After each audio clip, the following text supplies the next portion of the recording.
Hello my scrappy friends and welcome to my channel today. So this is a share for SpiegelMom scraps and I'm using this beautiful Carnation Bouquet sequin mix. I put a post up in the Spread the Sparkle group and this was the mix that was voted for. So being a boy mum and having two boys that I scrap more than anything else, I did struggle for a little while with what I was going to scrapbook. But as I was cleaning my craft room, I found some old photos that my nan had given me, and one of them is one of myself from my first birthday, which I showed you right at the beginning. July is my birthday month as well, so I thought, hey, I might scrap this photo of me as a baby. I did scan it first and turn it black and white because it looked old and yeah, it needed a little bit of improvement. I don't know how to improve it, so I just did the best I could and made it black and white, printed it out. Now, I've used a font in my Cameo and cut the word first out of that pattern paper that with the cherries on it. I can't even remember where it is or anything. Which brand it is, I'm so sorry. My brain is all over the place at the moment. If you've been following me on social media or anything, you will know, firstly, that I started a new job this week. And it is the first time since I had bebés, since I have worked like a permanent part-time kind of job. I did 5 days this week. And then just to top things off, I seem to have picked up some cold germs as well. Lucky me. So, yeah. I decided that I was going to make a shaker with these sequins. And I had one idea and then realised that using this particular font that I have used, it was going to be way too hard and it was not going to work.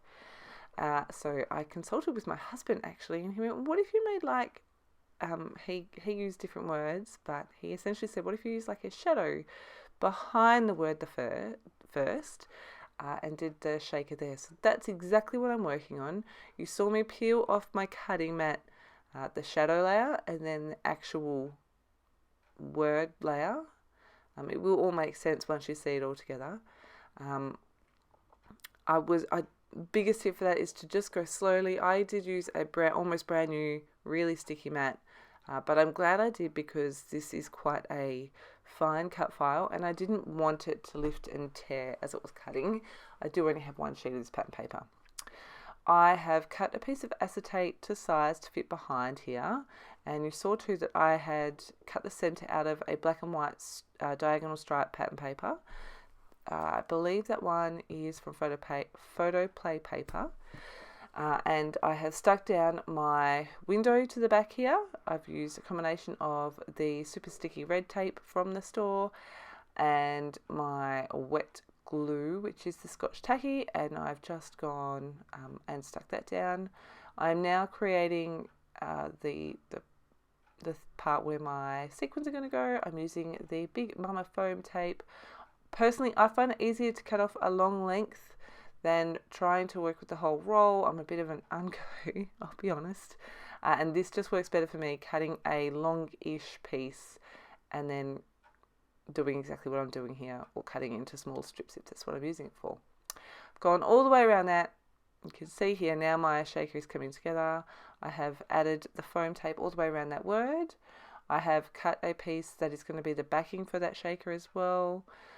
And I have added foam tape to all of that, and also to the outside edge of that my background pattern paper.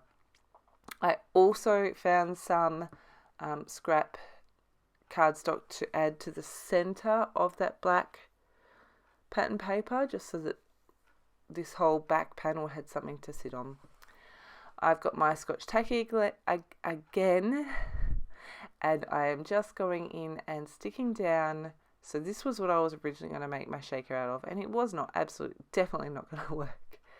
But I'm just using, like I said, my fine liner, and I'm going around the edges and cleaning up any glue that oozes out. I'm super happy with how this turns out in the end. Time to put my sequins in. I kind of did this a bit backwards. I did mean to do this part, which is the anti-static powder.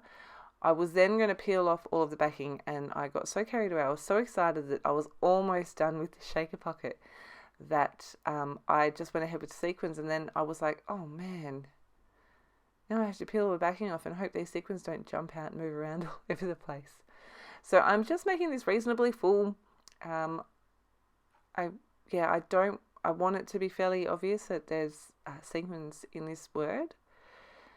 And yeah, so I'm just adding more sequins, making sure that I've got it fairly evenly spaced. And then I have the very fun job of peeling off all this backing tape. I've said it before, you will probably need something to help lift off the tape here. So I've taken the tape off all the way around my shaker pocket. I've taken the backing off one edge of this foam tape on this, and you can see I've started to pull it off and used it as a tab. Using my acrylic block here to smoosh that down, make sure it's nice and stuck and flat. I'm like, yes, it's working. And then I'm going to do the same thing here. So you can see I've just lifted those edges up. I've added some of the tear tape, and I'm just going to stick this down so I get it into the place that I want it, and then I remove the tape, the tape stuff. And there is my giant shaker background. I felt like my shaker pocket was getting a bit lost here, so I've grabbed my artist pick pen. So these are India ink if you haven't used them, and so they go on everything. It does take a little while for it to dry, but I love it, and I love it really does. I feel like it really makes this pop. So I've gone around both the shadow layer and then around the word as well. And like I said, I really love how this looks. Here is the photo of me. I've actually put together a kit that I was inspired by Chamel's Best of Both Worlds July kit after I bought lots of bits for the August kit. And so that's what I'm using here. I haven't done a flip through of what I've put together. I can if you like, but be aware that I have already used some of the things. Just leave me a comment below. But I'm using some of the 3x4 cards here that I've popped in the kit to add a few layers behind my photo. I've pulled out a few of the 3x4 cards that I thought I might use, but I'm going to trim these down, and then I'm going to distress all the edges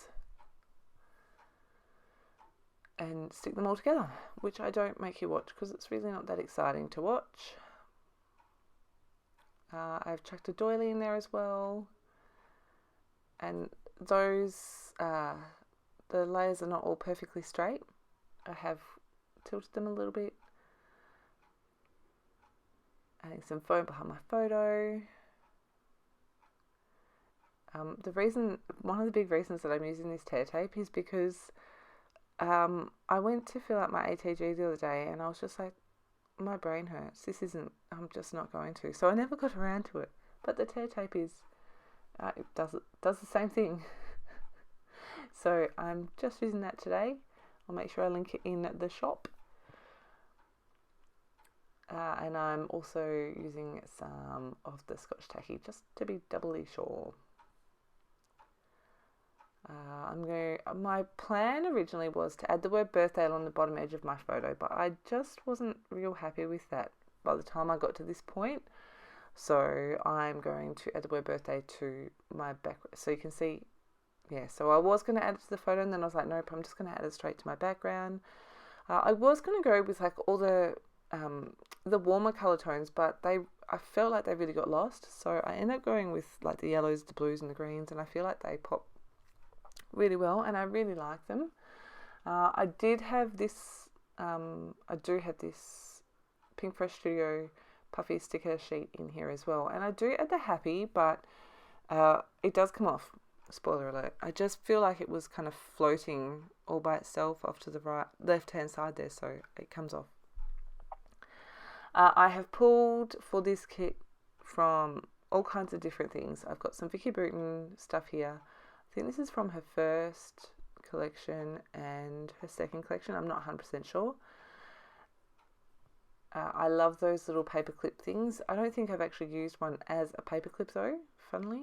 You saw that I just chopped off the half of it, and then you can see the other one that I've chopped off, that's where the florals were. but I'm just going to add in my layers here. And I did muck around with this for ages, trying to get the right placement. And I do change things around. And like I said, I don't make you watch this, but this is pretty much how it ends up. I'm going to trim around here because of the way it's tucked in and you can't see that it is a paper clip. It just kind of looked funny that there was too much of the white there, so I'm just trimming that off. I'm like, yep, that's perfect. And then I'm going to trim off the white border because there's so much white border on here.